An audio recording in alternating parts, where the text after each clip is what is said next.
প্রথমেই বলি happy birthday Hrithik Roshan. আজকে আপনার দিনটা শুভ হোক।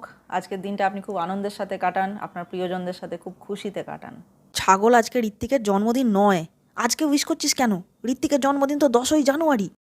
যাই হোক, আপনারা অনেকেই জেনে গেছেন যে চণ্ডীগড় এয়ারপোর্টে ঘটে গেছে শীঘ্র পতন। সরি, আপনারা এতক্ষণে অনেকেই জেনে গেছেন যে চণ্ডীগড় এয়ারপোর্টে ঘটে গেছে ইন্দ্রপতন। সদ্য এমপি হওয়া কঙ্গনা রানাওয়াতকে ঠাস করে এক চড় মেরে ঘটি বেঁকিয়ে দিয়েছেন কর্তব্যরত এক সিআইএসএফ জওয়ান। সমস্ত খবরের সূত্র অনুযায়ী জানা যাচ্ছে যে সিআইএসএফ জওয়ান এই কাণ্ডটি ঘটিয়েছেন তার নাম কুলবিন্দার কর। কুলবিন্দার কর অবশ্য অভিযোগ অস্বীকার করেননি। তিনি জানিয়েছেন যে কৃষক আন্দোলন চলাকালীন কঙ্গনা রানাওয়াত যে কটাক্ষ করেছিলেন কৃষকদের, তার যে কথা, অর্থাৎ তিনি যে বাজে বকেছিলেন, আজকের চর তার সেই বাজে বকার বিরুদ্ধে প্রতিফলন। কুলবিন্দারের বক্তব্য অনুযায়ী তার মা কৃষক আন্দোলনে সক্রিয় ভূমিকা নিয়েছিলেন, তাই কঙ্গনার বক্তব্যগুলো কুলবিন্দারকে পার্সোনালি আঘাত করেছিল।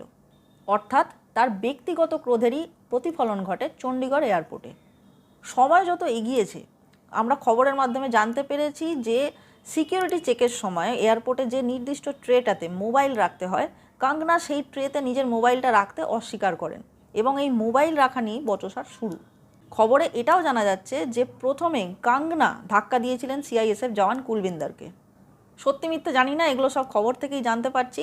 তবে যা জানা যাচ্ছে এই বচসার সূত্রপাত মোবাইল রাখা নিয়ে এবং নিজের পুরনো রাগ কন্ট্রোল করতে না পেরেই কুলবিন্দার কঙ্গনাকে একটি দেন। এবার একজন সাধারণ নাগরিক হিসেবে বলি, রাগ যার ওপরেই হোক, যেমনই রাগ হোক, যত পুরনো যত ডিপ রাগ হোক না কেন, কাউকে শারীরিকভাবে আক্রমণ করা, মারামারি করা আমি কোনো দিন একেবারেই সাপোর্ট করি না। আমারও অনেকের ওপর রাগ আছে, আমারও মনে হয় এক একজনকে মেরে বৃন্দাবন দেখিয়ে দিই যাতে তারা ফ্রিতে মথুরাটাও ঘুরে চলে আসতে পারে, কিন্তু আমি তাই করি কি? করি না।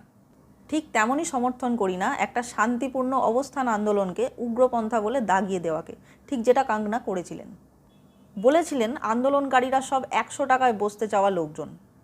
কোনো আন্দোলন ওনার চোখে সঠিক নাই হতে পারে, একজন স্বাধীন নাগরিক হিসেবে উনি যে কোনো আন্দোলনের বিরোধিতাও করতে পারেন, কিন্তু তাই বলে একটি সাধারণ নাগরিক আন্দোলনকে উল্টোপাল্টা শব্দ বলে দাগিয়ে দেওয়া এবং সেই আন্দোলনে অংশগ্রহণকারীদের উল্টোপাল্টা কথা বলে দাগিয়ে দেওয়াকে কখনোই সমর্থন করা যায় না।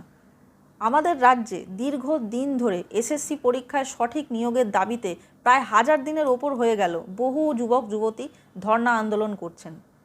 আজ এসএসসির ধর্ণা মঞ্চের যুবক যুবতীদের সঙ্গে কারোর মতের অমিল হতেই পারে, কারোর মনে হতেই পারে এইসব ধর্ণা করে কী হবে, যেটা হচ্ছে সেটা ঠিক হচ্ছে না, কিন্তু তাতে এই যুবক যুবতীদের যে আন্দোলনের দাবি দেওয়া বা তাদের আন্দোলন, সেই স্ট্রাগল, সেগুলো কি অমূলক হয়ে যায়? না, এই যুবক যুবতীরা অমূলক হয়ে যান না। শেষ পাওয়া খবর অনুযায়ী কুলবিন্দার করকে ডিউটি থেকে সাসপেন্ড করা হয়েছে, কিন্তু কঙ্গনা রানাওয়াত চুপ করে থাকার মেয়ে নয়। উনি এই চর পরবর্তী সময়ে একটি ভিডিও আপলোড করেছেন, দেখে নেব উনি কি বলছেন। नमस्ते दोस्तों। मुझे बहुत ज़्यादा फ़ोन कॉल्स आ रहे हैं, मीडिया के भी और मेरे शुभचिंतकों के भी। सबसे पहले तो I am safe, I am perfectly fine. आज चंडीगढ़ एयरपोर्ट पे जो हादसा हुआ वो सिक्योरिटी चेक के साथ में हुआ। वहाँ पे मैं सिक्योरिटी चेक करके जैसे ही निकली तो दूसरे कैबिन में जो महिला थी, जो सुरक्षा कर्मचारी थी सीआईएसएफ की, उन्होंने उनके पास या उनको क्रॉस करने का इंतज़ार किया और साइड से आकर जो है मुझे मेरे फेस पे हिट किया और गालियां देने लगी। और जब मैंने उनको पूछा कि उन्होंने ऐसा क्यों किया तो उन्होंने कहा कि वो फार्मर्स प्रोटेस्ट को जो है वो सपोर्ट करती हैं। और I am safe, but my concern is कि जो आतंकवाद और उग्रवाद पंजाब में बढ़ रहा है, how do we handle that. আপনারা শুনলেন কি বলেছেন কঙ্গনা। বিষয়টা হচ্ছে হাতের তীর আর মুখের কথা, একবার বেরিয়ে গেলে আর তাকে শোধরানো যায় না। দেখে অবাক লাগছে যে যে কথার কারণে, যে ভুলভাল কথা বলার কারণে আজ তিনি শারীরিক আক্রমণের শিকার, এই থাপ্পড় পরবর্তী সময়েও তিনি ওই একই রকম কথা বললেন। কঙ্গনার বক্তব্যের শেষ কয়েকটা লাইন পারলে আর একবার শুনে নিন, তাহলে বুঝতে পারবেন আমি কি বলার চেষ্টা করছি। অথচ আজ ওনার কাছে পূর্ণ সুযোগ ছিল নিজের হারানো ইমেজকে উদ্ধার করে নেওয়ার, কারণ আজ উনি নিজে শারীরিকভাবে আক্রান্ত হয়েছিলেন। তার ওপর এখন উনি একজন নির্বাচিত সাংসদ, ওনার সমস্ত দায়িত্ব এখন এক লাফে অনেকটা বেড়ে গেছে। তাই উল্টো দিকের লোক যাই করুক, ওনার উচিত আরও অনেক বেশি সংযত থাকা, আরও অনেক বেশি সতর্ক থাকা, কারণ ওনার এই মুহূর্তে যে পদটা উনি হোল্ড করছেন, সেই পদ ওনার থেকে এই সমস্ত গুণ দাবি করে, ডিমান্ড করে। কঙ্গনা আমার খুব পছন্দের একজন অভিনেত্রী ছিলেন, আজও আছেন। ওনার তানু এডস মানু এবং বিশেষ করে কুইন আমার সব থেকে পছন্দের সিনেমাগুলোর মধ্যে একটা। ওনার পার্সোনাল চয়েস অনুযায়ী উনি তার জীবনে যা খুশি করতে পারেন, উনি রাজনীতি করুন, যাই করুন।